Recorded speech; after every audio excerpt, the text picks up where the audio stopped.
I'm Reverend Phil, and I'm your host for Words of the Prophets. Where are our prophets now? Where are those messengers God chooses to communicate divine revelation through? In the past, the Creator sent prophets like Abraham, Siddhartha, Jesus, Muhammad, and many more. Maybe our higher power has switched tactics since we reinterpret God's words as soon as the Creator's prophets leave us. Could it be that Spirit talks to each one of us individually and we haven't learned to listen? On Words of the Prophets, our modern prophets show us how to find the internal prophet that is the I Am, and we discuss the application of spiritual principles in all aspects of our lives.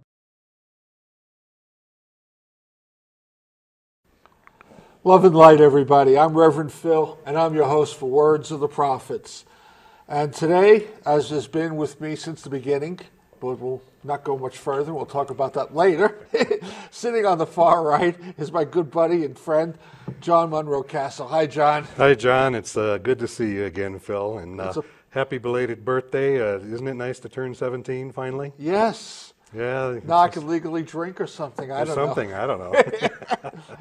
And sitting between us is our guest for today is Denise Cope, and she is an RN, a BSN, an end-of-life coach, and the author of the book Dying, A Natural Passage. So today's prophetic topic is, They Shall Be Comforted. And this topic comes from the Gospel according to St. Matthew, the King James Version, chapter 5, verse 4, which reads, Blessed are they that mourn, for they shall be comforted. And we're going to get into what that means and why we've chosen that. And we'll also be quoting a little bit from Denise's book. But let's start with a little backstory on you, Denise. How does somebody work in the field of dying? How do you get there? Well, you know, Phil, when I look back on my life, I think that's what I came in this world to do. That's for some reason decided I wanted to go to nursing school. My father thought I should be a vet. My mother said you can be anything but a nurse, and I decided to be a nurse anyway. And one of my first jobs as a nurse's aide, the nun in this Catholic hospital took my hand, and I was, 18 years old, and she took me into a room and she said, go in there and stay with this lady, she's dying. Well, I didn't know what to do, so she just put me in there. It was a sepia-colored room, you know, tall ceilings, everything was sepia, white lady laying in a white bed with white hair, and I'm going, well, I wonder what I'm supposed to do in here. I guess I just kind of stay here, and I wasn't scared, and that was my first experience with human death as it was happening. I'd had other experiences as I was growing up, and it just followed, one thing after the other, and in retrospect, as so often happens, in hindsight, I can see that this has been my journey the entire time. Did you have mentors, or did you have to pave your own path, so to speak? I paved my own path. I had Elizabeth Kubler-Ross was very impressive to me when I got to meet her and listen to her. And the doctor that I did dialysis for 14 years, and those people were always with one foot in the grave, and it was the early days of dialysis, so a lot of people died right there in the dialysis room. There were quite a few events that way. And I remember the dialysis doctor, my friend Sue Harlan and I used to love to go do Elizabeth Kubler-Ross and talk about death and dying, and he said, why are you always studying death and dying? Why don't you study life and living? And it's just, you know, it was just there. So she was somebody that certainly led the way. I remember when I was in nursing school reading journal articles, hundreds of them, and there's two I remembered, and the one that stuck with me the most was on this place in England called St. Christopher's Hospice. And this was in the early 60s. I thought, what an interesting concept, that there's people up walking around and enjoying themselves, and they're dying. It was just such a contrast to my American image of dying. And so when I look back at those things, I can just see that they all were woven into my life. And it's just there. So I just put one foot in front of the other, eventually came into hospice. And once I got into hospice, it was like coming home. I have to say that's where we met, yeah. in hospice care. And I think about the juxtaposition of death and dying and life and living. That's one thing that I've learned about you, Denise, is that you do that very well.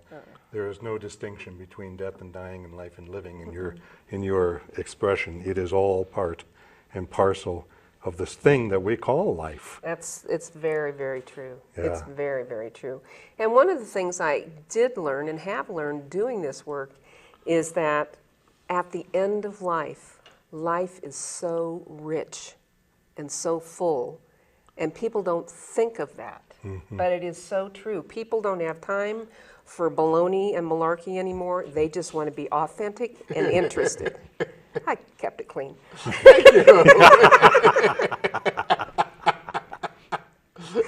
They just want to be authentic, and they don't have time to chit-chat, and they get so deep and they get so real. It's some of the richest time you can experience with people. It's interesting also how humor comes out. Oh, yes. It's part of that rich tapestry of Absolutely. experience at the end of the end. Yeah. What do we call it, the end? As we transition to another form of life, to another form of being, as we move into the mystery, whatever phraseology we might use. And I'm thinking of one woman who, for whom I had been chaplain, lovely Spanish matriarch, who believed in the healing power of red chili. Ah, there you Not go. green chili, but red chili. And I have since, of course, embraced red chili as my thing, since she made a real impression on me. And I saw her just moments before she died, and she wanted to see me. She wanted to have a formal time of goodbye. And so her family lovingly propped her up to sit in bed, because, you know, a senora does not entertain a chaplain lying down. She, sit up. So she was propped up, and she could hardly breathe. And I went and I knelt before her, and I said, "Senora." And she said, and she's struggling for breath, "John, all 4 tires are flat." And I, of course, broke out laughing. Yeah. It was just the most marvelous way to say, I've gone as far as I can go in this vehicle. That's right. That's right. Can we bounce back for a second? We use the term hospice. Let's give it a real definition so people listening, watching, know exactly what we mean by it. Well, hospice is a concept. So many people think it's a place, that there's a hospice house. And indeed, at St. Christopher's, there was an inpatient hospice. But in America, especially, it started out voluntary in '73 on the East Coast in Connecticut. And it's a concept that people at the end of their lives need to be supported to have quality of life when they're looking at the last months of their life. So it's to come in and provide all the comfort and all the support, which is why you have a hospice team. You have certainly the physicians, the doctors, the nurses, the social workers, the chaplains. We couldn't do it without the home health aides who give the private care. They are gold in hospice.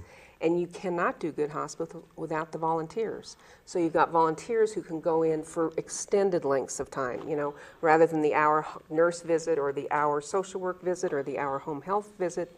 The volunteers can go in and be there for like 4 hours, 5 hours, and spend extended intensive time supporting that person, whether it's gardening, sitting in the room being quiet, helping them finish a project, a photo album, quilting. The volunteers get in there and facilitate quality of life until the end of life. Do you want to do a little backstory on hospice? A little backstory. How far back do you want to go? You want to go? Let's start at Well, the we very started with, beginning.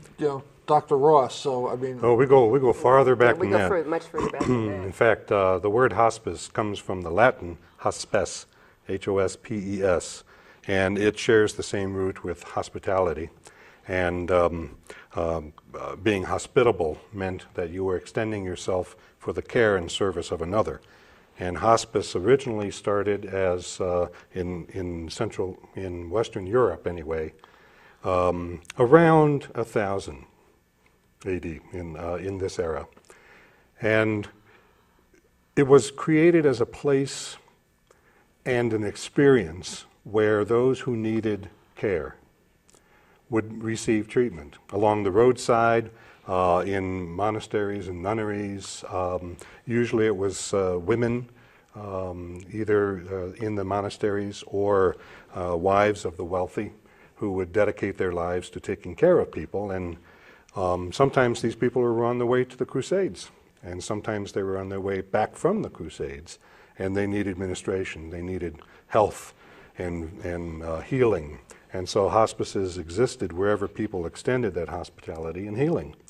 And it reached its culmination in about, well, it was in the 1400s in a place called Beaune, France. And Beaune, there were some imaginative people who created l'Hôtel Dieu, the House of God. And they created this beautiful, they built this palace. It was actually already built, but they extended this palace to the poor who needed hospice. And they believed that at the end of life, people deserve to leave this world in peace and well-being. And so they created a palace with rich tapestries on the walls and floors, with great meals prepared, with wonderful aromatherapy. And the meals were, of course, you know, as people were dying, they were less interested in food. But they were interested in the idea that the aroma of cooking, the baking of bread, of cookies, you know, all of these savory herbs being created in the kitchens. And then, of course, the families of people who were dying would come and be treated to a sumptuous feast. And that would be good for them. And that would be excellent for them. So they're receiving their level of care. And what's architecturally unique about this is that this hospice was built spanning a small river so that people could hear the sound of running water beneath them as they lay dying. And in fact, they created an area, a transportation, what's the word I want, a breezeway out of glass so that people could actually see the water running and hear it. This was the extent to which people found the necessity of hospice and hospitality in dying. And of course, that went away after about 50 years because Columbus sailed the ocean blue and we entered the modern era. We entered the era of exploration, and suddenly people were putting their money not in the care of people on home soil, but on the traveling to other countries. And so, l'Hôtel Dieu ceased. And then that went on for a few hundred years. And then, that's why I said let's go back to Dr. Ross, because well, it's Dame Cicely Saunders in England founded St. Christopher's. And that was the revival of hospice, Yes. and that was in the 60s. That was late 50s, early 60s. Yeah, and you're right. It was many, many years transpired where it just kind of went dormant or dark, you know. And there was this: do we take our sick and ailing people somewhere else? Do we take them to another part of the house? Well, what do we do? And there was a confusion about that because the original concept of hospice started to fade from memory. And then eventually it was brought back into memory and coalesced in St. Christopher's Hospice outside of London. Dame Cicely Saunders, who was a doctor, a medical doctor, and also a nurse. My understanding, and it may be inaccurate, was that the return of hospice was a reaction to just dealing with dying people by drugging them and putting them in a corner somewhere. Would that be an accurate statement? You know, I don't know what, I think people went over to England and saw what was happening there and decided they wanted to bring it to America. So I don't know if that component was part of it. I do know that they knew St. Christopher's existed and they said, let's do it in America. And so it started on the East Coast. And it was completely voluntary. And then it started moving across and nonprofits got set up. And then eventually, as we've seen, the for-profit world has come into the picture. And that doesn't mean that some for-profits don't do excellent, excellent hospice, because they do. It's not about for-profit or non-profit. It's about who holds the true value and essence of what hospice is supposed to be and how it is supposed to serve members of the community. Politically, it was in Ronald Reagan's administration that the hospice Medicare benefit was created. And that meant that people and organizations could actually receive a Medicare reimbursement for being a hospice. And so that really brought it into the spotlight much more. And that's part of that transitioning from just nonprofit or volunteer-based. And volunteer, because there were monies available. And money's into available now, it's making a for-profit. profit on it. Yeah. Although, let's be clear that any hospice that is for-profit has to have other ways of raising revenue, either by having a home health care business attached to that, or a foundation that is supportive of that, because the Medicare reimbursement does not begin to cover the actual medical and professional costs of taking care of a hospice patient. Which is why all hospices are eternally grateful for donations. Absolutely. Completely. Absolutely. So let's go to the book. Yes. Dying, a Natural Passage. Do you want to break that down? Well, what I found as a hospice nurse, I was a hospice nurse for a long time, and then I had actually a back injury, and I'm laying there going like, I can't not be doing hospice. This is what I was put on this earth to do. What is this? And then I started really thinking about what is the most important thing I do as a hospice nurse. And I realized, as much as doing pain management and positioning people and doing all that physical care, the most important thing that we do in hospice is to help the family understand what this process is so they can line up with the dying person who usually is pretty okay with it. They need some they kind of are, somehow we know how to die, and we need, in the beginning, people can be very scared and very anxious. But as they keep going into the process, they get it. It's okay with them that they don't eat and that they don't have an appetite. It's okay with them that they're not drinking as much as they used to. It's the family members who needed the information to know it's okay. You don't have to worry about feeding them. They're going to be okay. Yes, you are looking at the end of life with this loved one, and we're going to be here to help you make the transition from seeing them as somebody who's going to live for years as towards somebody who's going to live for months, possibly weeks, possibly days. So I realized that education was the most important thing I did, and I said, you know what? I'm going to put a book out that explains. We used to go in 2 weeks before a person died, and we'd say, these are the signs and symptoms of dying.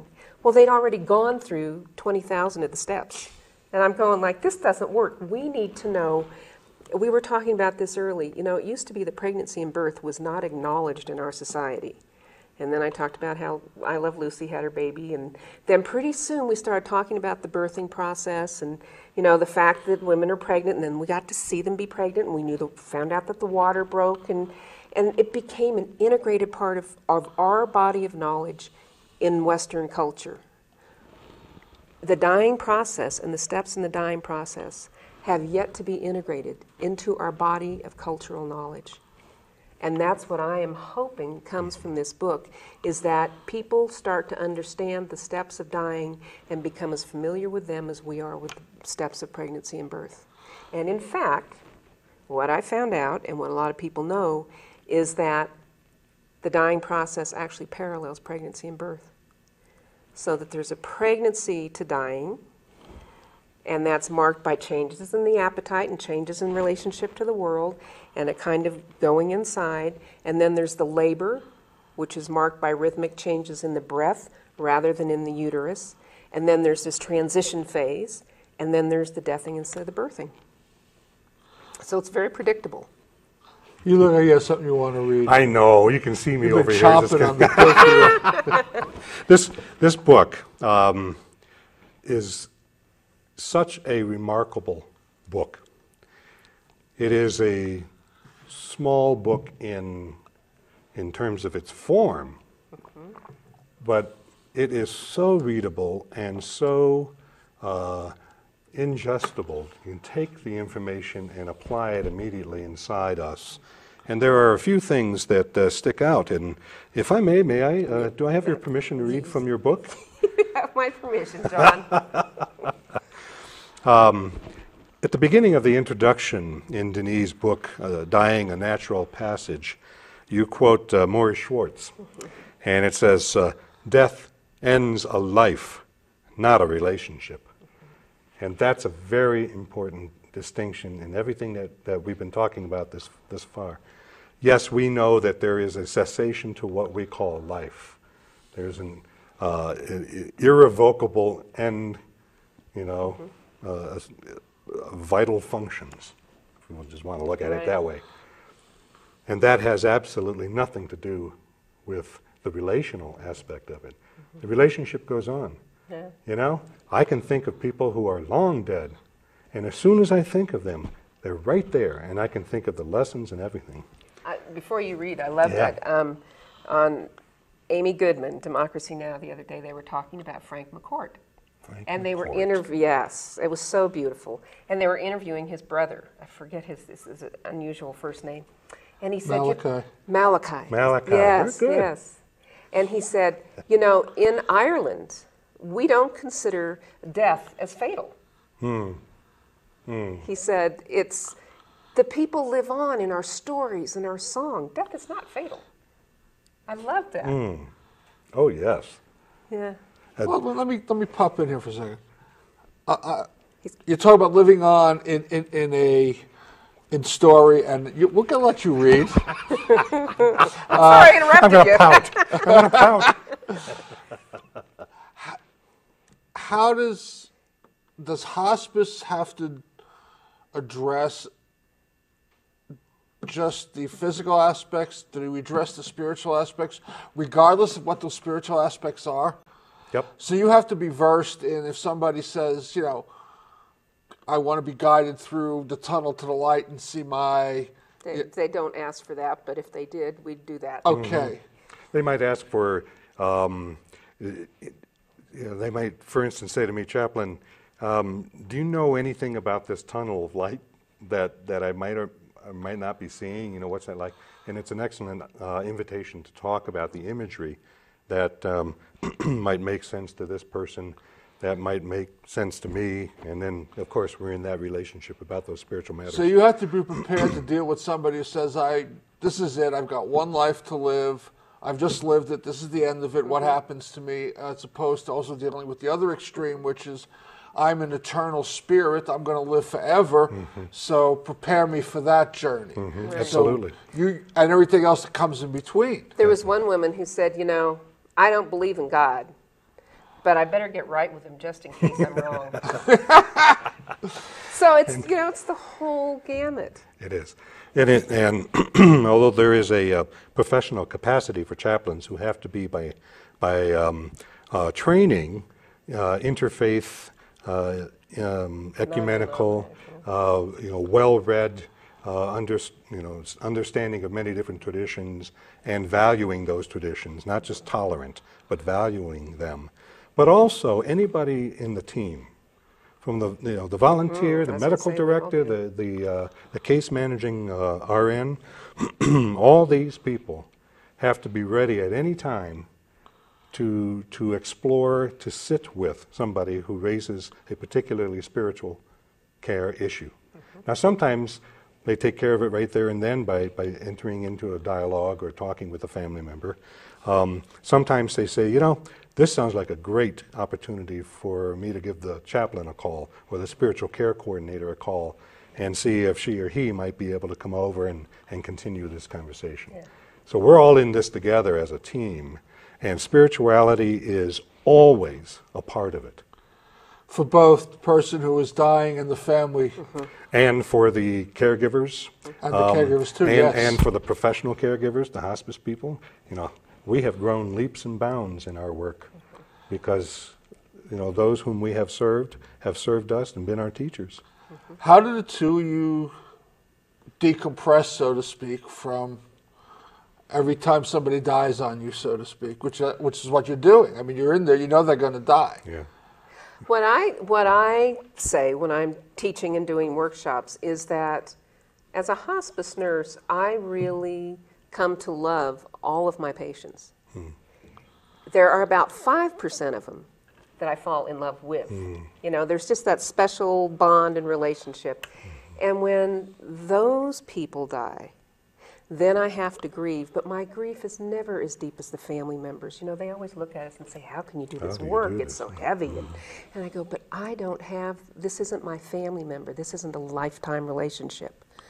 And so, but I will grieve. I mean, whether it's, you know, crying as I'm driving in my car from here to Espanola, wherever I'm doing visits, or one lady died, and I was doing a lot of country and Western dancing at the time, and she said, after I'm dead, she said, you go kick up some heels for me. And so I knew after she died that I was going to have to go out and dance for Betty. So I called my partner up, I said, let's go. And we went out and I danced for Betty. So there's lots of different ways to do it.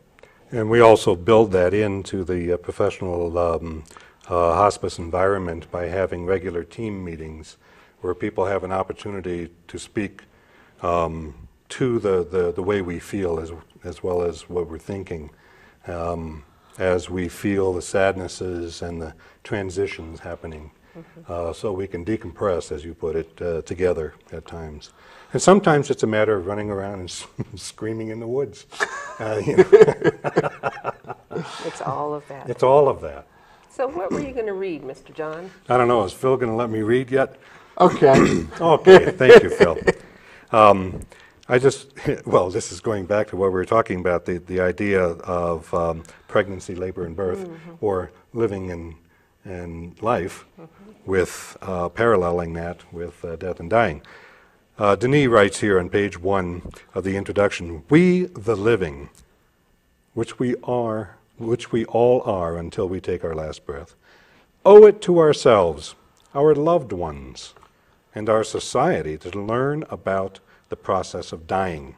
We need to understand that death is a natural part of life. In fact, we need to become as familiar with dying as we have with pregnancy, labor, and birth." That to me is one of the greatest statements of how what we call the end of life is actually life. It is so life. It's some of the richest pieces of life. And so many people want to do assisted suicide because they're so afraid of their suffering, afraid of the pain, afraid of being a burden, afraid of. And I've always thought that before anybody makes that decision, they should be on hospice for at least a month, if not a bit longer, so they can understand that many of those fears can be addressed. And that what's really available is this richness. And I've had people who were going to do an assisted suicide read this book and choose out of doing that. Because all of a sudden they wanted to go through the process. Because there are spiritual experiences that happen at the end of our lives. We call it visioning. Some of the traditional medical model calls it delirium or hallucinations, terminal delirium. But we know in hospice that it really happens, that people vision and they see loved ones who've died before, or they see celestial beings, or one person came up to me and said, you know who showed up for my dad? His favorite dog. So we see that is most blessed and sacred to our heart. This 60-year-old man said, I want you to tell people that as a child I almost died, and I saw a garden filled with children. So it doesn't just happen when we're dying, but when the veil between this world and the next gets thin in people who have nearly died, and I'm not talking about nearly died and did out of body, I'm talking about nearly died and then got through that crisis. The veil got thin and they did the visioning. So we see that happening. And so there's this huge spiritual experience, and people get, oh, it's okay. This isn't as bad. It isn't as bad as I thought it would be. Well, we've got a society based on fear. I want to go back on that for a second. You talk about the veil. I don't know if either one of you are familiar with Emanuel Swedenborg. Yes, sir. And one of the things he talked about was that our spirit occupies multiple dimensions at any given time. Okay. So while the spirit is here in body with us, the spirit is also in another dimension, a higher dimension. And it's very sensitive to the pain and the suffering, and sometimes, like old shamanism, the spirit would leave and the shamanistic practitioner would have to do a journey to bring it back. So what you're talking about is with that veil lifting, what he described was that during that process, more and more of the spirit switches to the other dimension to get away from the pain, and the more it does, the more the veil comes down, and you start to see whatever you see at the other side. Exactly, yeah. And I believe, from what we've seen, is that people, as they're moving through this process and spending more time sleeping, and then they are spending time doing this journeying into this other dimension. And pretty soon, in the beginning, I think it's like, what is this? Because I've had patients go like, whoa, some weird stuff's happening to me. And then I help them, and I'm sure you do too, help them understand that this is normal, it's okay, it's part of the process, don't be afraid of it. And then pretty soon, being there, wherever it's up, down, in, or I have no idea where this dimension is, I just know it's a different one.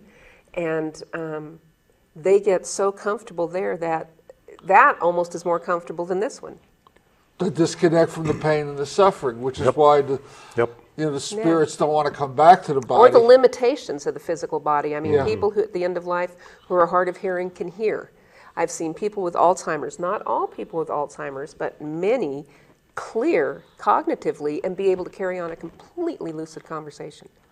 So how do you help somebody who believes, like, I'm going to hell, and then they start to have these experiences? I mean, that must be somewhat, I don't know, shattering for them at this point in time to all of a sudden have a lifelong belief, and then all of a sudden it's like, it's falling apart right in front of their eyes. I'm going to give that to you, Sir Chaplain.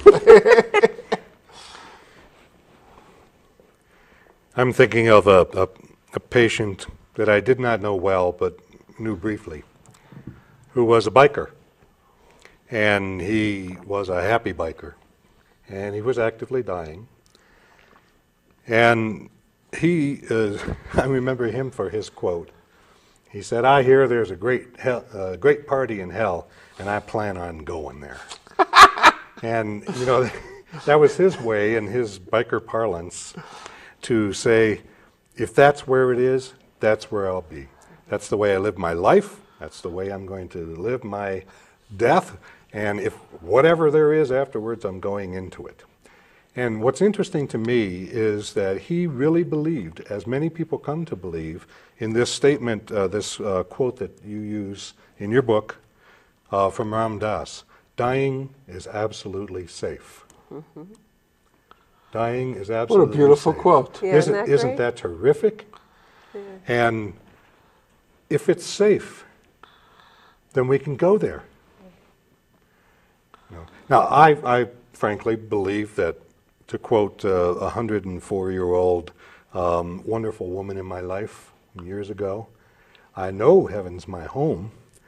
I'm just not homesick yet. Yeah, that's good.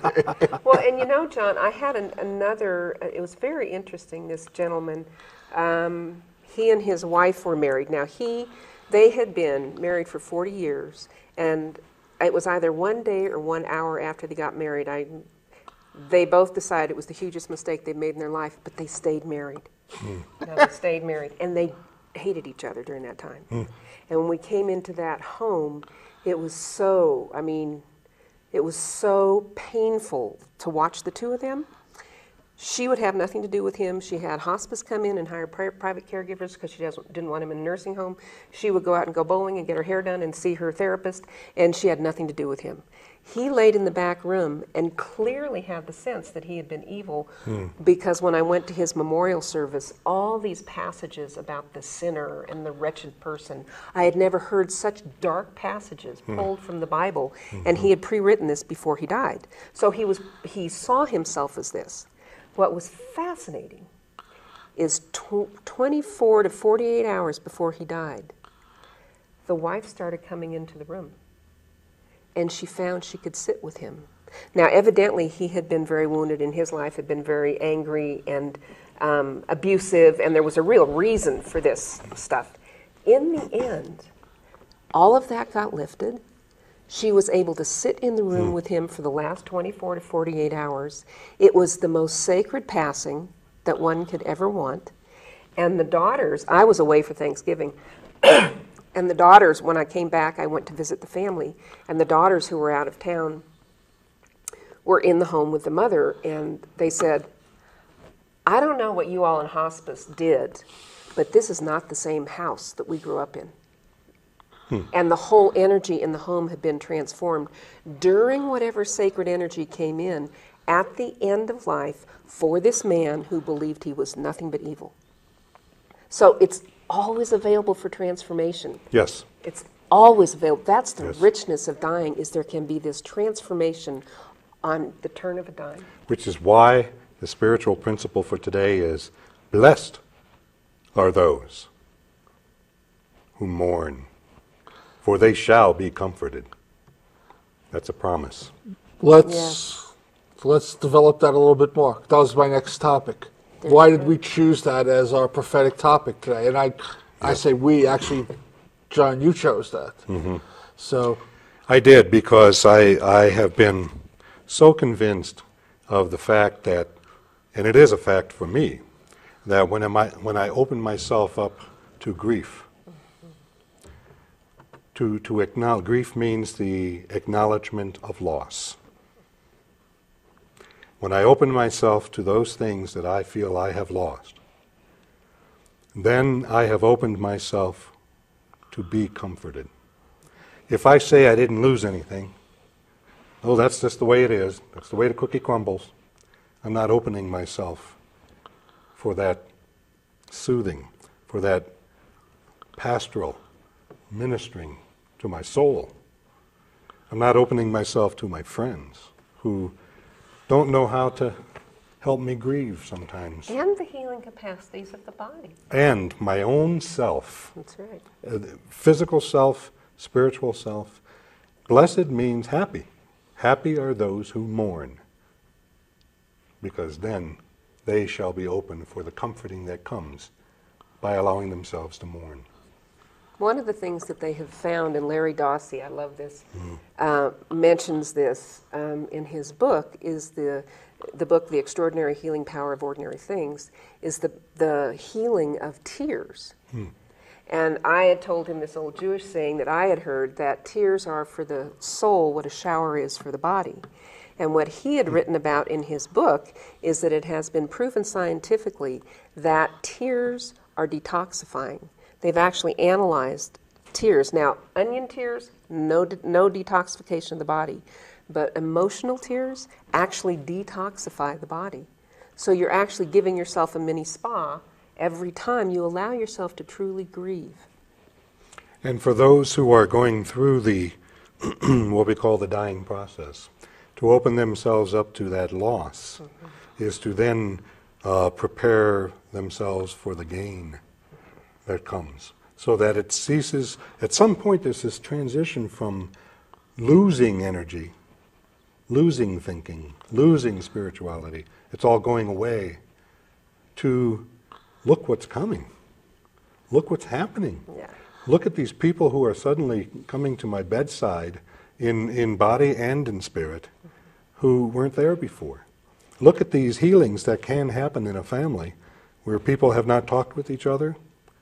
They find themselves in a place where they can talk with each other. Yeah, I just saw this with my stepmother, Henrietta Cope, who just died at age 98 and a half years old. And just before I left her to come back here, she had always been a very contained, conservative woman. Good heart, but very contained. And I said to her, I said, Henrietta, one of the things that I've watched in the 2 weeks that I've been here is it's quite beautiful to see how well-loved you are. You are quite well-loved. And she said, I know. And she said, I'm so surprised. I'm so amazed. And she said, and proud. And that came to her, in the last month of her life. But she took it in and was enriched, immeasurably by that. So does hospice care it's for the family, it's not just the person who's dying. It's the family is our patient. So then it doesn't stop once the person dies. In a lot of ways, it probably just starts at that place. Well, in many ways you're right, Phil. In fact, Medicare made it very clear just how important that ongoing care is by requiring every hospice who receives Medicare reimbursement to have a 1-year bereavement program in place so that for up to 13 months, actually, after a patient dies, that hospice is responsible for providing some kind of bereavement context and experience and services to the family, whoever in the family. And by family, we mean anybody who's in the family friend orbit around the patient. So yeah, it goes on, and it doesn't stop at a year either. It stops in terms of the Medicare requirement. But again, this is about relationships. And often people, after they go through the first year of mourning, begin to realize that it's really starting to get rich. Because the first year is filled with firsts. And it's a shock after shock after shock. The first birthday comes along, wham. The first anniversary of the person's death suddenly becomes very acute on the anniversary of their marriage. You know, oh, this is the first time I'm here without my beloved. And so additional support is needed. Blessed are those, happy are those who grieve, who mourn, for they shall be comforted. And any of us on the team in hospice who have had a relationship with somebody, we naturally think of these people. And sometimes we'll even remember when their birthday is. Or if we're driving through the neighborhood, pop in and just check and see how somebody's doing. You know, it's a remarkable philosophy. And it's a philosophy that is very real for an awful lot of people.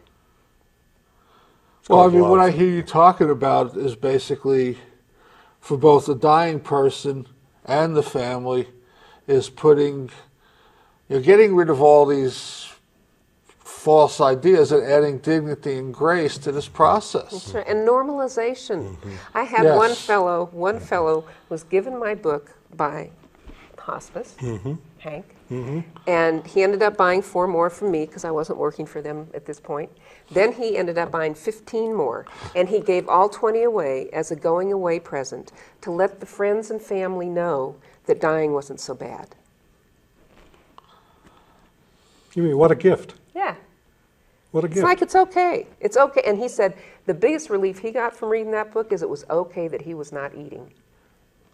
He was so relieved to know it was okay to not eat.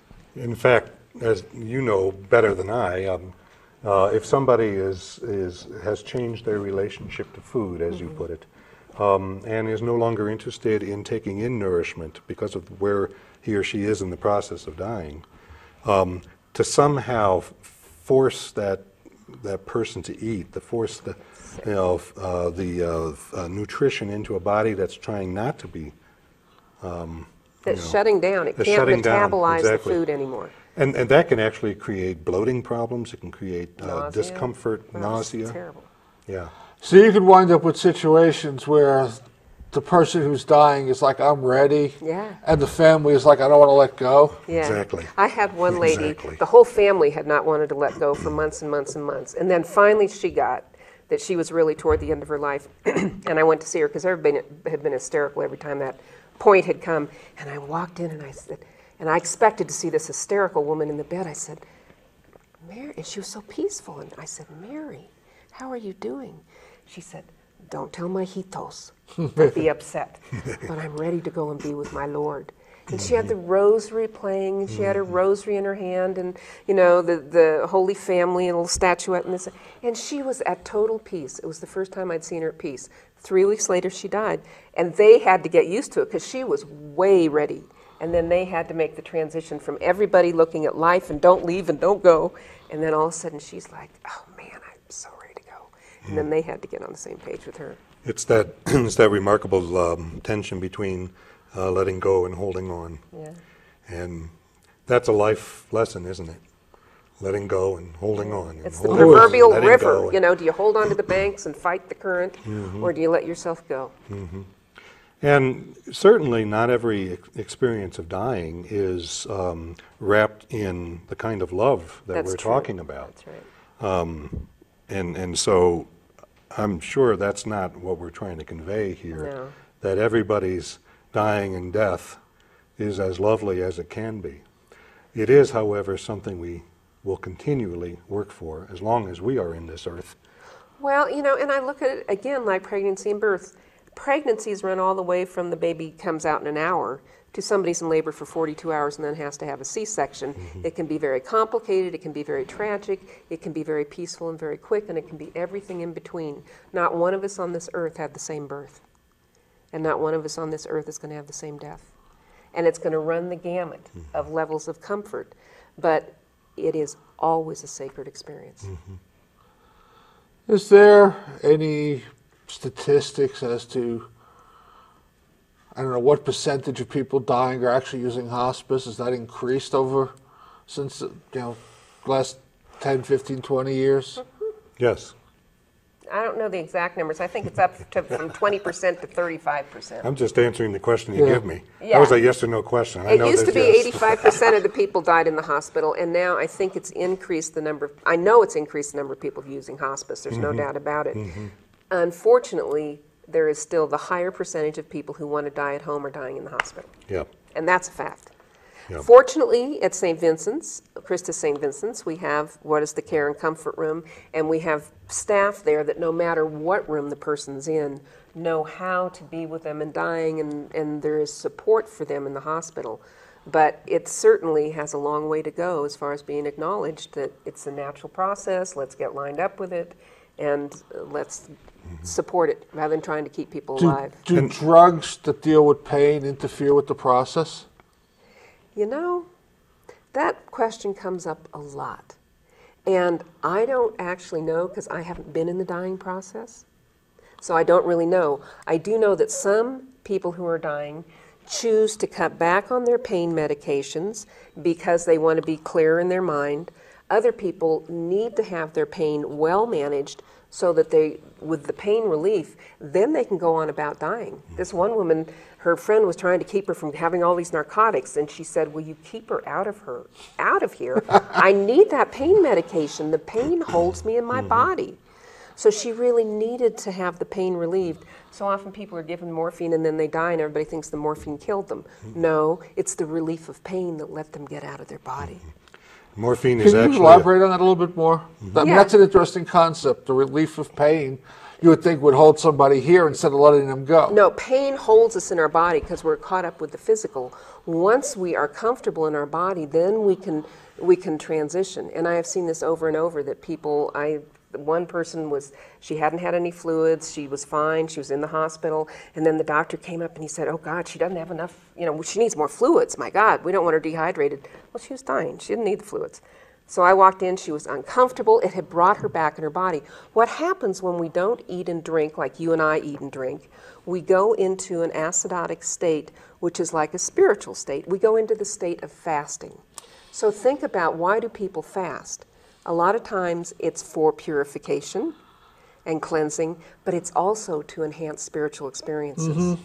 And our bodies naturally go into a fasting state so that we easily go into our spiritual dimension when we're dying. It supports us to go there.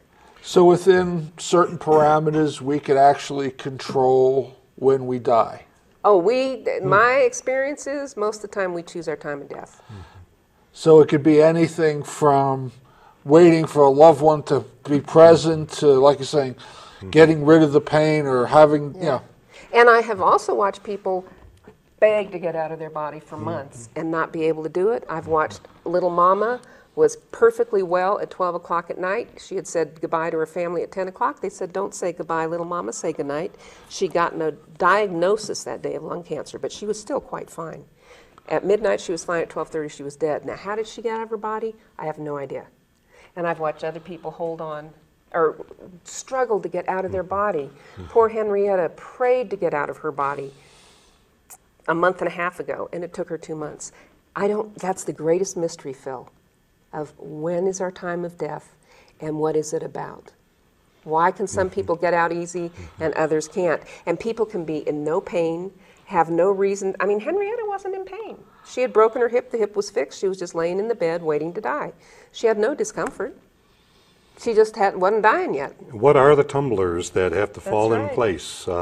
And to some extent, we are in charge of those tumblers, but not entirely. Not in the conscious, cognitive way. Yeah, It's that soul dimension you talked about. Yeah. That's right. That's right. And we may have intimations of what that means, but we don't know. We don't know for sure. Those of us on this side of the veil don't know for sure. And there's an old hymn that says, "And we'll understand it better by and by." There's something yet to be revealed about that. I also wanted to say, give a toot for, is that the right word? A toot for morphine. Morphine's fabulous. Morphine, the thing that people often believe, and there really is nothing behind this, medically, scientifically, that as morphine use increases, one's quality of life decreases. Well, there are many reasons why that's not true, but one of them has to do with breathing. Morphine actually, in its appropriate dosage, helps people breathe better. And it certainly helps people, as you said, and said again, feel less pain and therefore be more aware of other purposes. And sometimes people say, well, I don't want to get woozy. I don't want to, get out of it. And there might be 1, 2, or 3 days at the beginning of morphine use where the body has to adjust, and it is a little bit loopy. And there are some people who have actually said it's kind of a cool loopy, because they're still well enough to kind of be okay with this this particular day. And the morphine, one woman said to me, "Is this legal? Is it legal to feel this good?" I think you nailed it when you said in the proper dosage. Yeah, Right. And that's where Right. hospice. Yeah. Hospice medical people, God love them, because your experience and expertise in pain management far surpasses your standard medical model implementation. Yep. And the Dalai Lama, I had heard tell that one of the things that he said is that when you're very close to death, whether you have morphine on board really doesn't matter, because actually you're spending more time in the soul domain or the this other dimension, whatever you want to call it. You're spending more time there, and so what's happening in the body, your consciousness is actually beyond that. It's beyond that, exactly. Yeah. So. And that's just morphine. There are a whole bunch of medications in a traditional allopathic way that assist people in their bodily and conscious acceptance of, tolerance of pain levels. We're starting to run down in time. And what we do here, Denis, is we let John, he does a summary wrap-up towards the end of the show, and it's that time again. I always forget that I'm going to do that, Phil. Oh. You got one more week to get it right. Yeah, I know. Dying a Natural Passage is the book that we've referred to several times in our show today, and Denis Cope is the magnificent author and friend, lovely woman. Thank you for being here with us. Thank you for the honor of being here and the invitation and the honor of being here. It's been delightful. We have learned in the last hour that it is very possible to move into what we call death and dying, with the ability to reinterpret that whole experience in terms of our soulfulness and also in terms of our body, so that it ceases to be a thing of fear, and it ceases to be a bad thing. It ceases to be something that is unsafe, and starts to become rich, which is what Denis' word was for today, rich with experience that is spiritual, it is physical, it is familial. We get to experience people in a whole new dimension that is all about love and light, and indeed it is a spiritual experience, not only to be going through this, but to be talking about this and thinking about this. I know that death and dying and life and living is a part of your life as well as it's been a part of ours. So let's all approach this together in the spirit of love that we have been sharing here on the set today. Thank you, John. Thank you. Denis, do you want to let the audience know how they can get a hold of you? They can get hold of me. They can go to my website, which firstnamelastname.com, And they can also do Denise at denicope.com. You want to spell that out for them? Yeah, it's Denys. The S is silent. So it's the French pronunciation of Dennis. So Denise Cope, C-O-P-E. And they can always call me at 474-8383. 474. 8383. Okay. Yeah. My wife Maggie, when she first heard your name years ago, she said, "Oh, that's such a cool last name." Yeah, I do get comments on that. Okay, thank you so much for being with us. Yeah, thank you. Thank you. Couple of announcements I want to make. First off, we've been making some reference to this being, John not being with us. Well, next week will be John's last show with me. John is moving on and moving far away. So we're going to just sit here and talk for an hour next week and discuss lots of different things and have like a little goodbye party. So please tune in for that. Also, at the end of the show, you'll see rolling credits. If you want to get a hold of John or get a hold of me, there is contact information, phone numbers, websites, email addresses, and such. Both John and I are counselors. We take a spiritual approach to the counseling profession.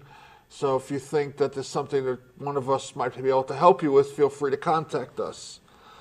Also, I do a spiritual study group every Monday night at 6 o'clock at the Vitamin Cottage Events Center. So if you're interested in exploring your spirituality in a little bit more depth, just show up. It is a free by donation. Love to have you there. We discuss various topics. And just quickly, do you want to have a parting thought, Denise? Oh, just that dying is a natural process. And please, please, please, bring yourself to understand the process. And then I believe people will be able to move with it more gracefully and easily as a society, that we deserve that as a society. Okay, thank you so much again for being with Thank us. you. This has been fun. Yeah, it's great. Yeah, most fun you can have without laughing, and you're laughing. So, until next week, take that to heart. We are spirit. And, for my own personal belief is that this dying process is, I look at dying as the body is to spirit like the clothes is to the body. Clothes wear out, you get rid of it, you get a new set of clothes. I believe that the bodies that we occupy are here to teach us, that the dying process is of the body, it's not of the spirit. The spirit is one with God and lives forever. However you want to believe, work on getting out of fear. And we have two great people here. You've been given contact information for them. Don't be afraid to contact them. Let them become part of your process. So until next week, when John and I get to say goodbye to one another, bring plenty of tissues. It's going to be A weeper. Until next week, know that you are one with God. Your job is not to let God in. Your job is to let God out. Love and light to you all. Blessings. Blessing. I'm Reverend Phil, and I've been your host for Words of the Prophets. Thank you for tuning in. Please join me again next week, same time, same channel, for more Words of the Prophets.